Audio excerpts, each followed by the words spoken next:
Miren muchachos, les voy a explicar algo. Nosotros tenemos que hacernos sentir sobre esta reforma tributaria y que la deroguen. ¿Por qué? Les voy a explicar el por qué. Resulta que durante pandemia no había plata. ¿Por qué? Porque ya se había repartido toda la mermelada, ¿no? Entonces, ¿qué hizo Carrasquilla? Carrasquilla fue al Fondo Monetario Internacional y solicitó un préstamo para sostener todas las necesidades de la pandemia. ¿Listo? ¿Eso qué implica? Pues una deuda que se va a pagar durante 50 años y que la deuda que había quedado en un 42% en el gobierno Santos se aumentó a este momento al 63% del PIB, o sea, de la producción total que se tiene en un año en el país. Para que el Fondo Monetario Internacional pueda desembolsar esos recursos, Colombia tiene que cumplir con unas condiciones. ¿Cuáles son las condiciones? Que haga una reforma tributaria, una reforma pensional y una reforma laboral, entre otros tipos de reformas. ¿Ya? ¿Por qué? Porque esa es la garantía para el Fondo Monetario Internacional de que Colombia efectivamente va a pagar.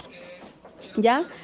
Porque si Colombia no hace esas reformas o no cumple con las condiciones que al Fondo Monetario Internacional, empiezan las especulaciones en los mercados internacionales. Entonces, ¿qué sucede? Eso genera una desconfianza en inversión extranjera y por eso es que Duque no quiere dar el brazo a torcer, ya que nosotros tenemos comprometido el 62% del PIB, o sea, de la producción total del país durante este año ya está comprometido en una deuda internacional. Entonces, esa es la presión que tiene el Carrasquilla y el Duque. Entonces, ellos tendrían que buscar una fórmula diferente, ¿no? Porque hay otras fórmulas para poder recoger recursos, por ejemplo, reducir el salario de los congresistas, aumentar el impuesto de renta a los más ricos, traer los dineros que están en los paraísos fiscales como Panamá, por ejemplo, que Carrasquilla tiene toda su plata en Panamá, eso es un paraíso fiscal, entonces que le cobren impuestos a esos paraísos fiscales. Entonces, por eso es que Duque no quiere dar el brazo a torcer. Entonces nosotros sí nos tenemos que hacer sentir, porque si la reforma tributaria pasa, va a pasar la reforma pensional y la reforma laboral. Y la reforma laboral es mucho más nefasta que la tributaria, porque vos vas a empezar a trabajar por horas, o sea, a cotizar por horas, por ejemplo, para una pensión. Se pierden todos los derechos que se tienen pues el trabajador, vacaciones, porque ya empezarían a primar los contratos por prestación de servicios. Entonces, los contratos por prestación de servicios no tienen derecho ni a salud, ni a vacaciones, ni a prima, ni nada de esas cosas que durante después de muchas luchas se logró que el trabajador colombiano tuviera esos beneficios, ¿ya?